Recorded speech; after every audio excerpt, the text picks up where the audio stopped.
Trump has made the markets great again, hasn't he? I mean, foreign exchange, we've got volatility. I think he's just trying to kind of cement his legacy almost. Like you said, in the first 6 weeks already of his presidency, he's done all this. He's probably had more of an impact than Biden has in the whole 4 years on the markets.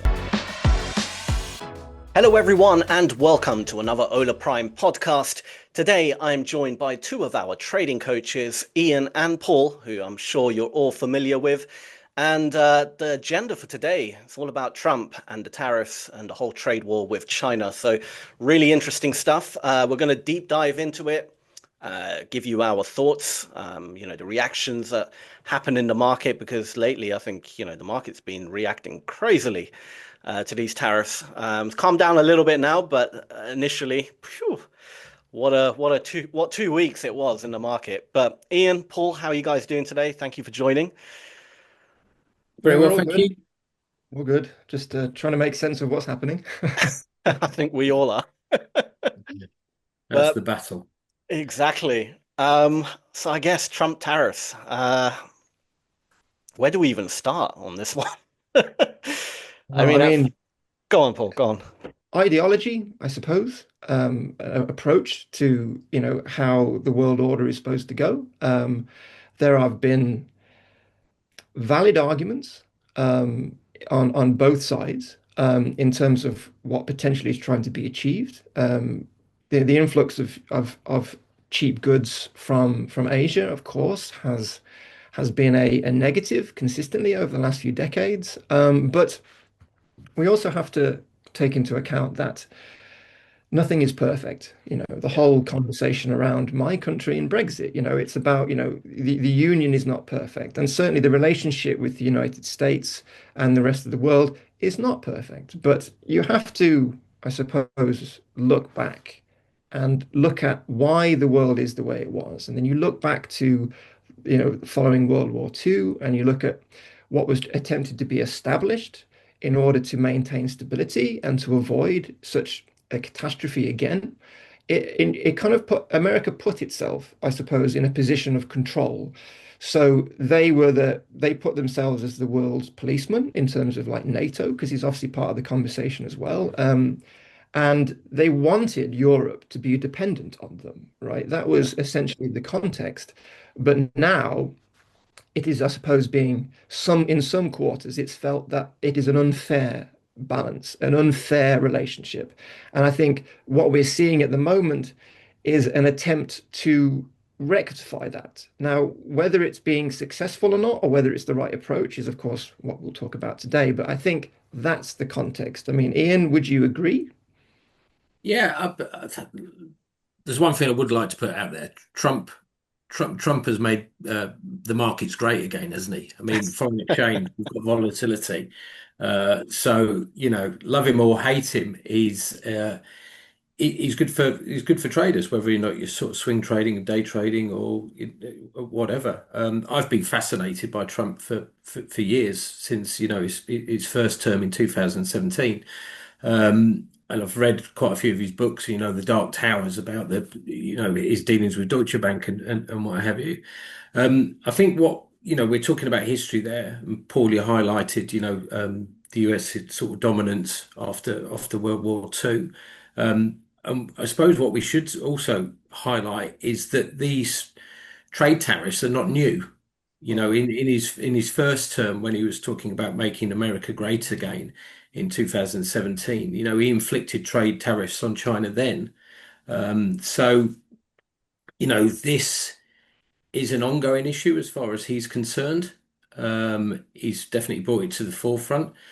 I think it was quite aggressive, considering, he'd only been in office, what was it, 6 weeks, Yeah. before he sort of, started, um, at least implying that these tariffs were going to be implemented.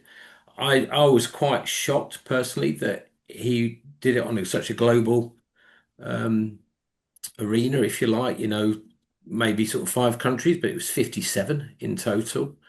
Um, and yeah, there's been a lot of backlash on the back of it.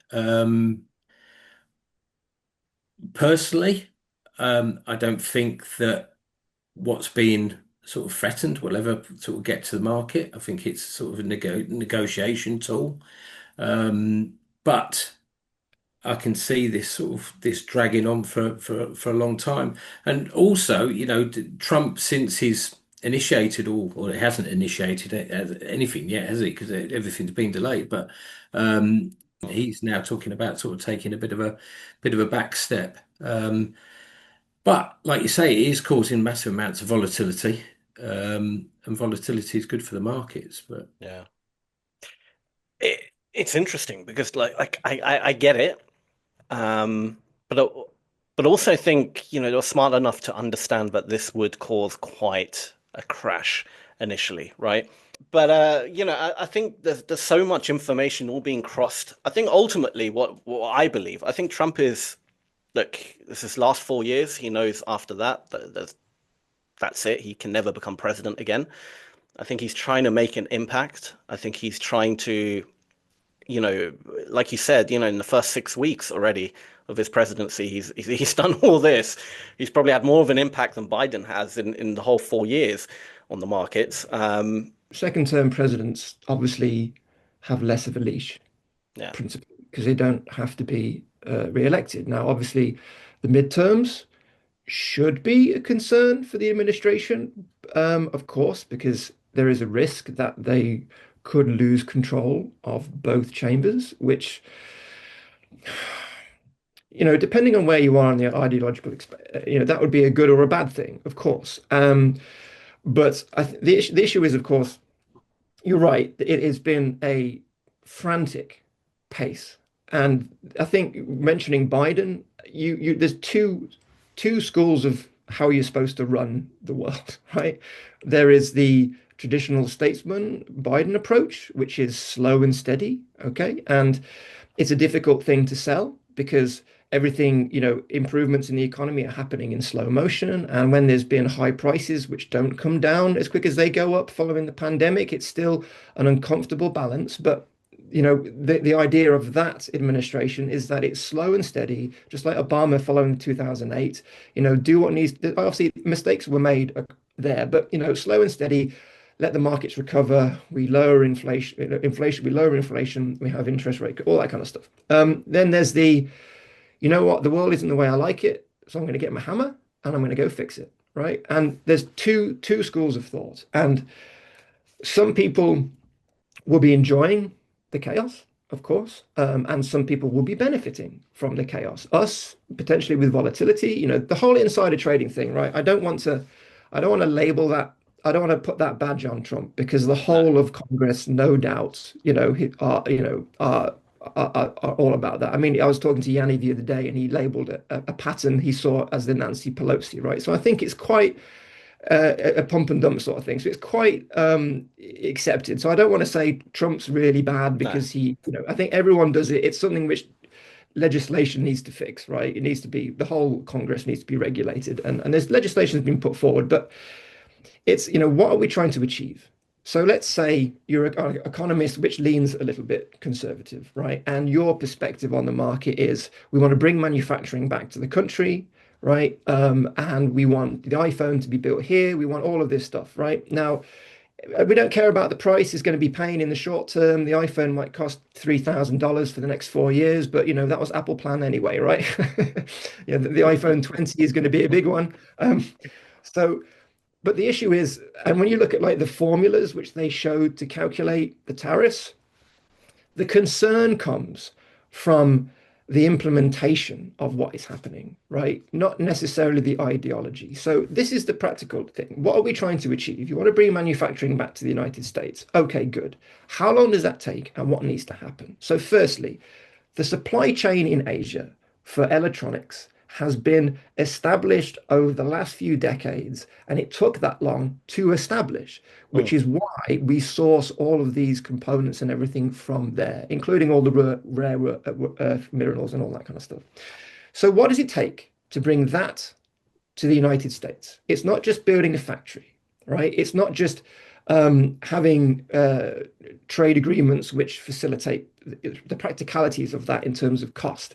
you have to have your own supply chain. You have to have it all established with your partners. And Asia, of course, is a partner of the United States. And that takes multiple administrations. It is a multiple administration approach. And if you want to change the direction of America, that's how long it takes. And unfortunately, so it begs the question, why are we going so hard, right? You're the Trump administration. You have this ideology potentially, or the Republicans do, and you want to do this, and you want to be make America great again, and you want to have more manufacturing. I mean, it's important because over the pandemic, so many countries realized they don't have a supply chain for things like face masks or even ventilators. So Yeah.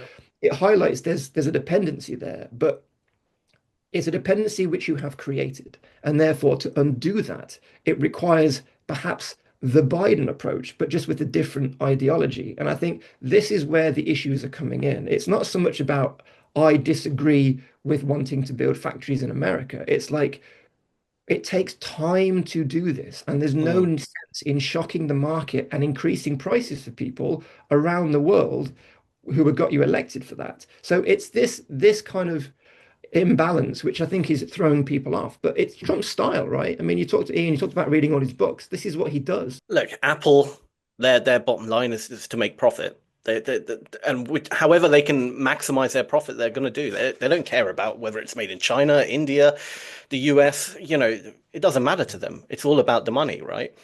Um, so I don't feel tariffs were necessarily probably the correct decision. I get I don't know. Maybe do you feel there was probably another method to try and incentivize companies to start moving their production, you know, back to I the mean, US? Maybe some kind of incentive other than essentially making it so expensive to import anything from China. I mean, there has to be a better way, right?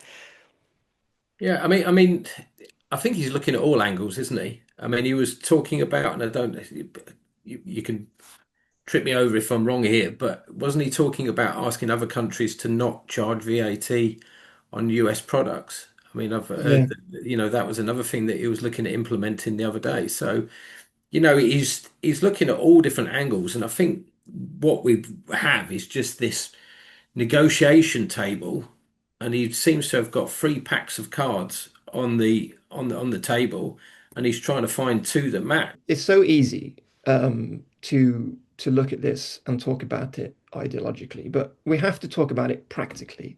So there's a majority of economists will are a bit baffled by the love affair with tariffs because ultimately you're just taxing corporations, right? And then the consumers by proxy.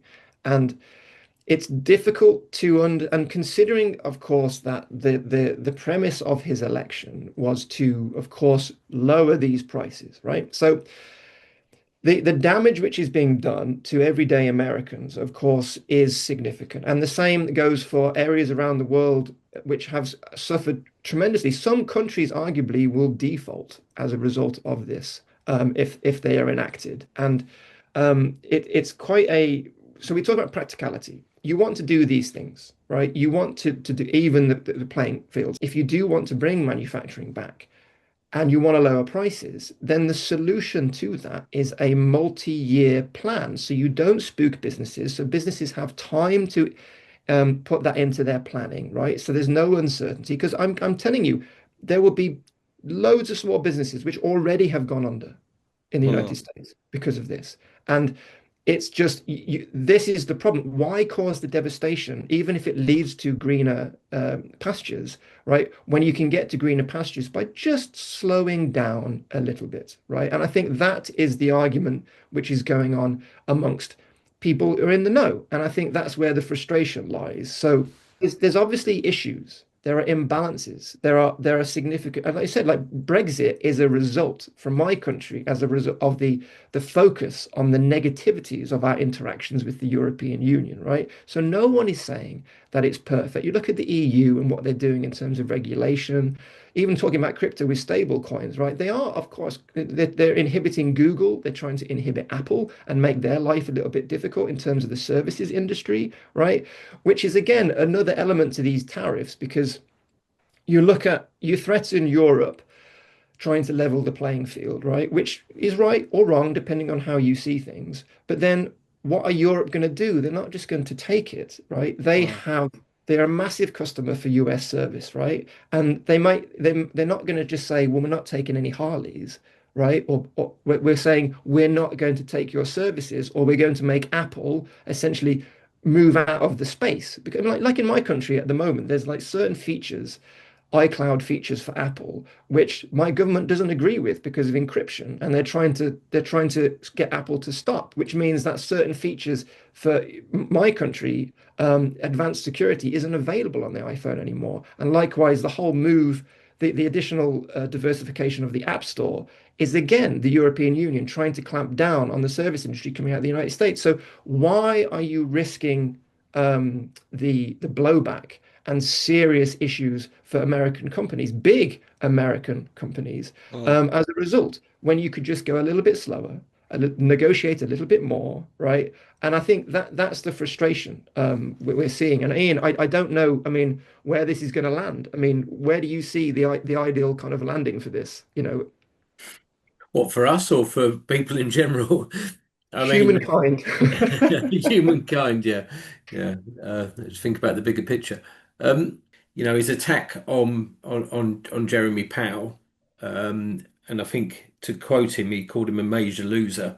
Um, he's running the Fed. And they run independently. Okay, he did put him in charge of the Fed back in the day, but it's an independent government body that decides whose sole role is high employment and low inflation. You don't want the opposite. And what he's doing is causing, in the long term, will cause high inflation.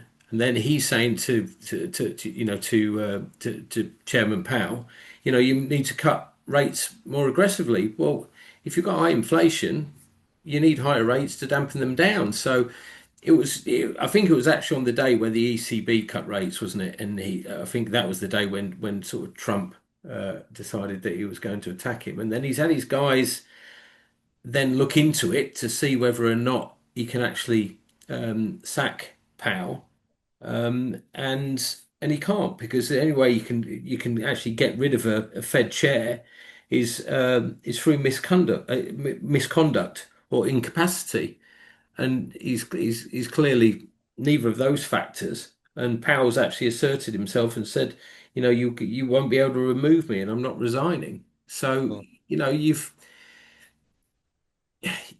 I think he needs to do a lot more research, it seems to me, before just deciding he's going to tweet something or put it on X or whatever, and I take think you're asking a lot. advice. Sorry. I think you're asking a lot for the tweets. Yeah, Yeah. yeah. I mean, sometimes I'm sat there in the morning and people will say to me, "Oh, it's quiet this morning. There's not a lot going on. We're consolidating." I say, "He's not out of bed yet. He's or today maybe he's playing golf today. And he's And winning all of the tournaments, of course, as oh well. yeah, yeah, yeah. Very good golfer. But what we do know is that if the Trump administration does what it has done with other elements, which is pluck laws from like the 19th, 18th century and try and use them to facilitate their moves, you say that Jerome Powell can't be fired, but And look they at what's find something. happening. And Yeah. then eventually maybe the courts sort it out and the Supreme Court then says, no, you can't fire him. But by that point, the damage is done. And I think this is the concern. I wish it was just tariffs, high prices, bad for everybody, but it's not. It's about the retaliation. What is going to be all of those 60 odd countries, what are they going to do? And this is why the Forex market right now is crazy time. It's crazy Mm. time. Everything's paradoxical. And the impact of these things and then his reaction to these things is what I feel is probably most concerning. And that's why I said, what do you think is going to happen next, right? What's the ideal end to this? I don't know. I'll look for my lucky coin. No, you're absolutely. I agree with both of you. I think he's trying to rush it. He's trying to make like an immediate impact, but it's a problem you can't solve in not even 4 years, I don't think. It's going to take, like you said, it has to be slow, steady. You've got to build a foundation. I think that one of the major issues, well, I wouldn't even say an issue, but what would be probably more proactive in the long run would be investing in the newer generation. Try get entrepreneurship at the forefront.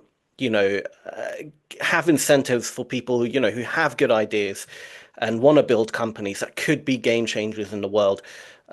Really start pushing and finding those people. I mean, this works in pretty much every field. I think it was this is a bit off topic, but I think it was in football, 2010 or something. Germany had a really bad World Cup, and then they implemented a really, whole new system where they invested so much into the newer generation, then they won it, like 8 years later or something. I can't remember exactly when, and it just showed that kind of structured approach of actually, getting to the root cause can Mm. have an effect. Now I know that's football, but the principles carry over. And you see this with countries like China. China are very probably a bit too harsh, but they're very adamant about the newer generation being the best engineers, the best doctors, the best. They're really just pushing that, even on their social media applications. It's all just very structured educational stuff. They're not allowed to game too much. Now I know that's taken away sort of personal freedoms almost, or like it wouldn't really go down that well in the West, but there's a balance to it, and I think it would be far more proactive to kind of invest in the newer generation, get them into the right fields, and yeah, invest in the right people, and you will see maybe in 10, 20 years there will be um, a solution. Do you see what I mean? That those Yeah, effects will start yeah. playing out rather than just trying to change everything in 1 month and hope for the best because it's not going to work. It's just Mm. not going to work. Well, I suppose it's to a certain extent, it's like our game, isn't it? If you reinvest your capital, if you don't Mm, draw it out your trading account, you reinvest, you keep on making more money, 1% a month or 2% a month, then your capital accumulates and you get bigger gains. What has happened is that the billions that China have made over, the last 20, 30, 40 years, they have reinvested. They've taken millions out of poverty. They've mm, reinvested in infrastructure, roads, education, everything basically. yeah. So they've used their money wisely. Oh, absolutely. Mm. Absolutely. Automation, right? Automation killed American manufacturing and Yeah. progress. I was quite critical personally of the Obama administration for one thing. And I felt that considering he was a very good communicator, he there was almost a smugness sometimes to the way he communicated, right? And Mm, it's not that I don't agree with him. It's just there is a responsibility of an administration to sell what you're doing, right? Whether it's Obamacare or whatever, to the American people, right? And what we need to see from Obama was, a doing the job, which is to communicate to the American people and sell what you're doing. And the problem is when you can't necessarily make sense of things because you're putting out formulas which are designed to manipulate the media and you're trying, it's this is also part of the problem. If there was a clear strategy and plan, regardless of the pace of it, which was communicated, this is what's going to happen, this is the date it's going to happen on, and then we stick to it and then we move forward, and this is the reasoning, this is the data, this is the research. But because it's like tariffs are on, tariffs are off, tariffs are higher, tariffs are not, that, as you talked about, is an impossible thing for the world to deal with. So, no Yeah. criticism here. We just want to, like with Obama, we want to see better communication. That is part of the job. It is the job, right? I just need to see stability. If you want to do this, fine, but do it. Stick to it, communicate, keep us updated, be transparent. And I think talking about what we want to see is perhaps, just a calmer approach, right? If you want to keep doing what you're doing, keep doing it, but a calmer approach. And and I think we're not seeing that. And I think that's what's causing people problems because if you feel that the president could get rid of Jerome Powell, then everybody is just going to be like this constantly. And that's no good for anything except perhaps for increase volatility in the forex market. Yeah. Yeah. Make everything's great again. I mean, you look at it's interesting that you look at currently there's a bit of a tap between Venezuela and oh, where have these unfortunate people been sent? El Salvador.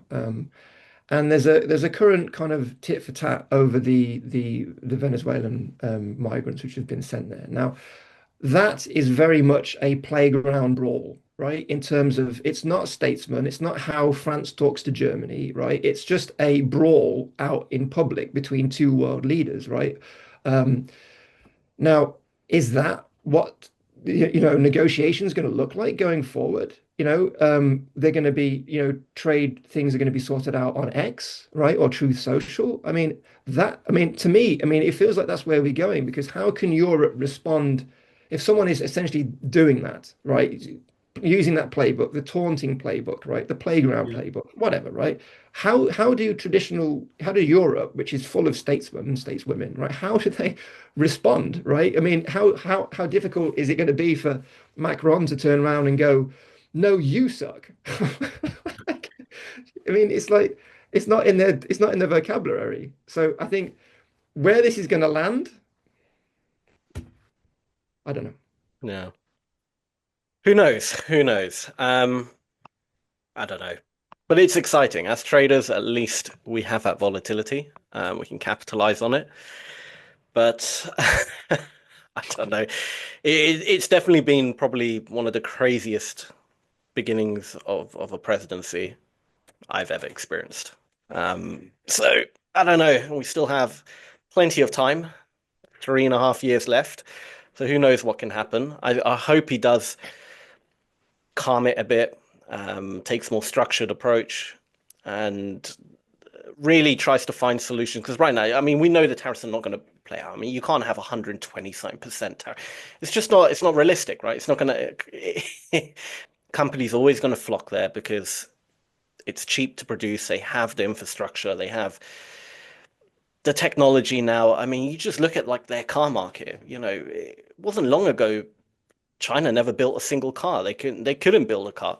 And now they're probably arguably you could say building some of the best cars in the world. I mean, it's crazy their growth in it's just the manufacturing sectors because they've just taken on everything. You want anything built, yeah, sure, we'll make it for you. And you can't really compete with that. It's better to work with them, try and I don't know, try and make peace and find your slice of the pie rather than just have this all-out trade war because it's just not going to end well for anyone, I don't think.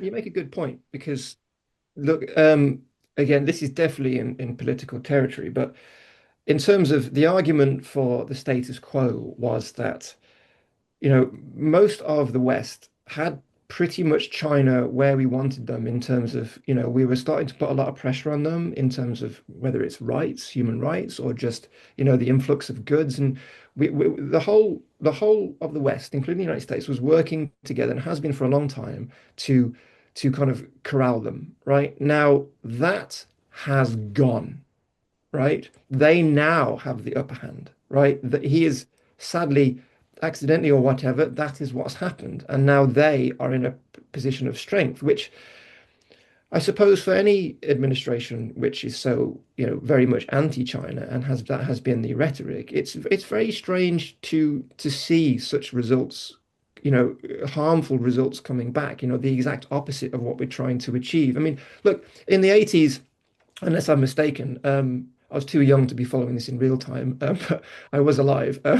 Reagan, I'm not you going to know, say anything on that matter. I look younger than I am.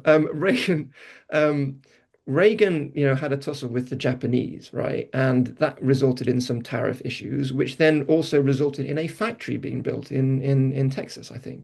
And it had an amicable resolution, but even Reagan knew back then that it was we do this, they do this, then blah blah blah, next step, next step, next step, and then in 4 years' time there's a factory, right? And he even understood that, and it was good. It was very good for America, right? It was very very good, right? And it was an adjustment to the world order for sure, but it worked, right? And that was an example where tariffs were used, but it was one country, one negotiation, and it was a very adept handling of the situation. And it's going to be very interesting. I think obviously if you're the sort of person who wants this to stop, and most businesses I feel will want it to stop, um, then you're looking for the midterm elections, right? And I think maybe then if the other branches of government have perhaps, because the issue is, right, I think it's fair to say that we talked about stocks and insider trading, right? I think it's fair to say that the people in Congress on both sides of the aisle are not particularly happy, right? And I'm not suggesting we want, like, like last time, we don't want impeachments or any of that. It's not helpful to the country. I think what we want is just a stabilizing force,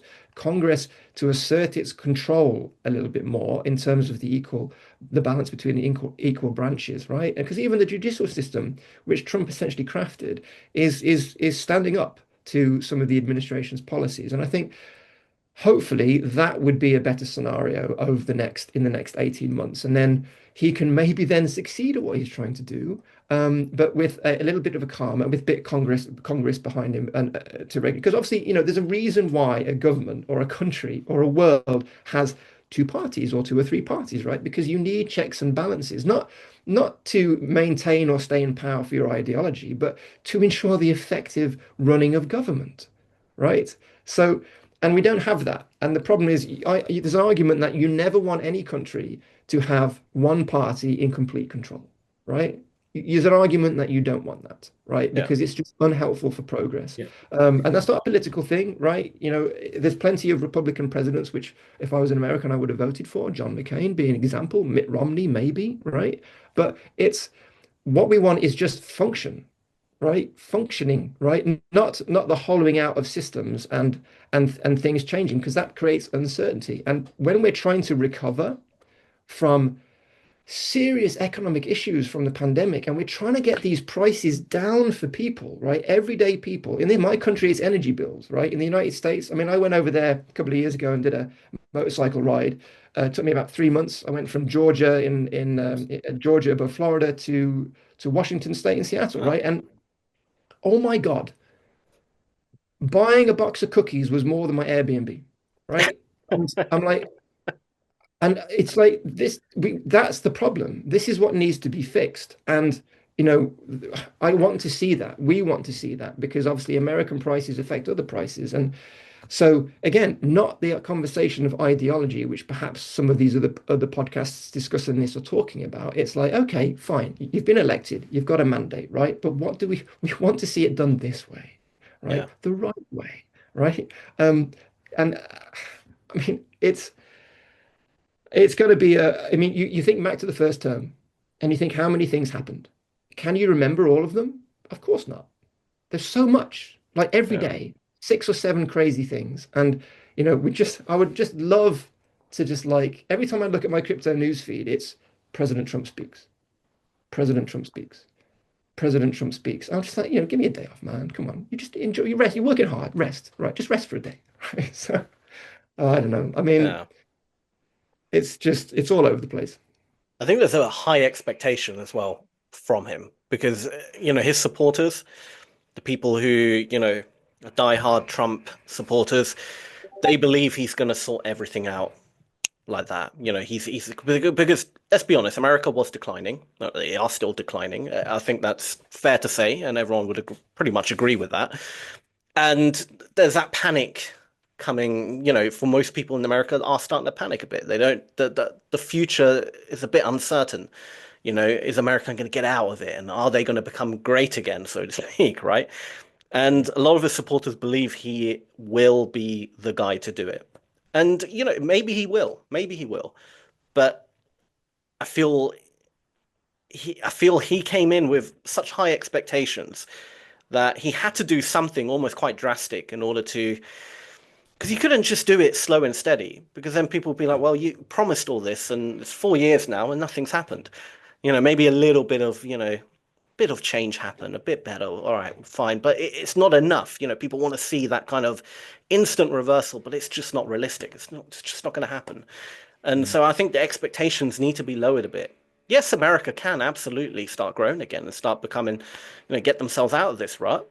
But it's going to take that time. It has to be done properly from like the root causes and really structured.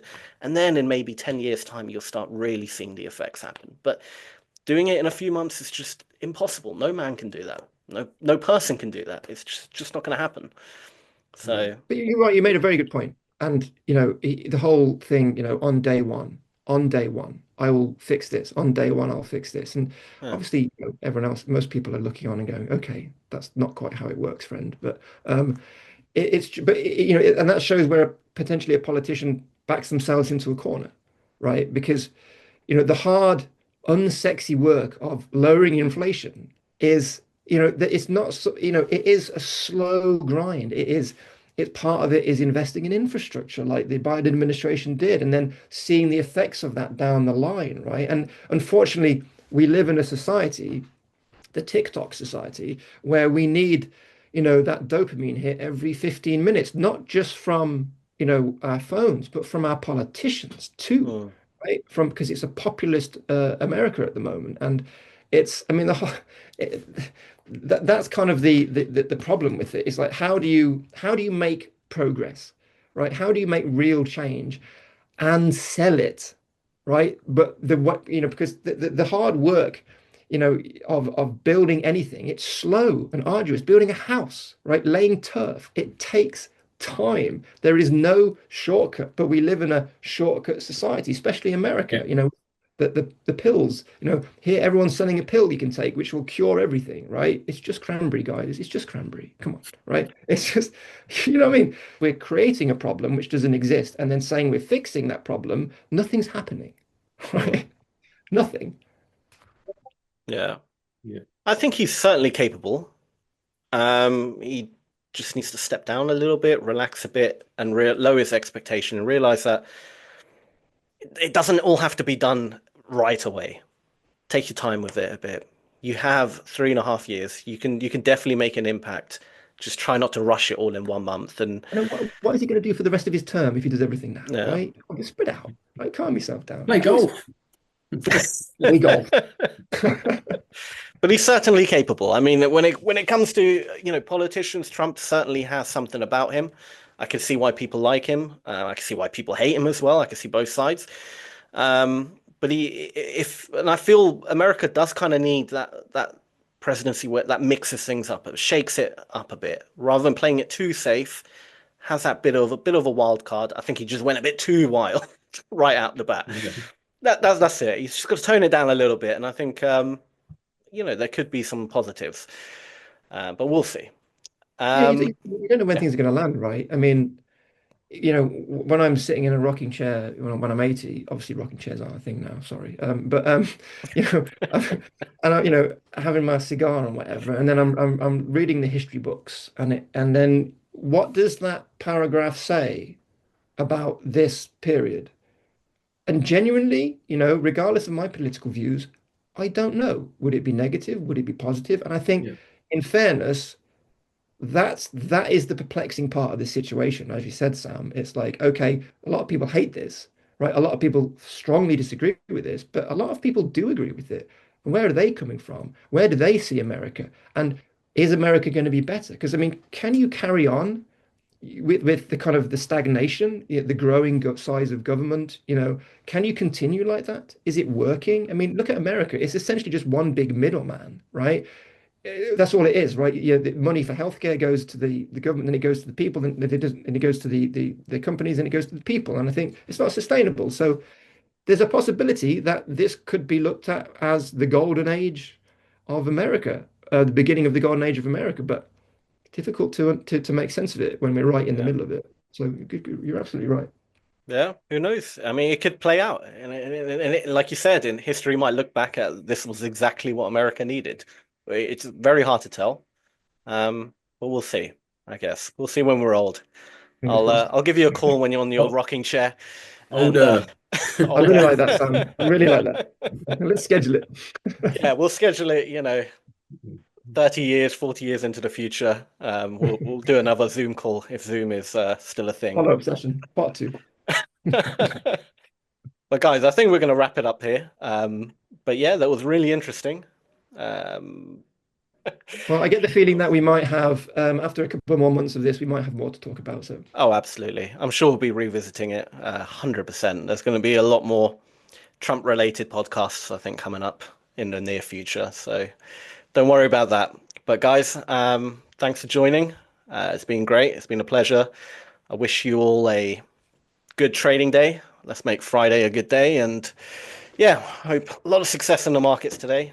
And yeah, we'll catch up very soon. thanks, Yeah. Sam. It's Thanks, great to guys. see you. Thanks. Thank you.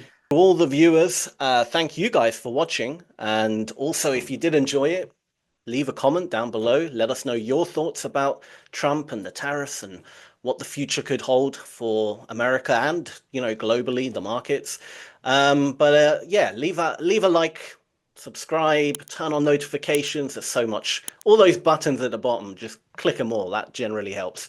And make sure to join us on Discord as well. We have a really cool Discord community that's building every single day. We've got live AMA sessions, exclusive competitions, really cool stuff that you'll only find on Discord. It's free to join. There's a button down below in the description. Click that and you'll join.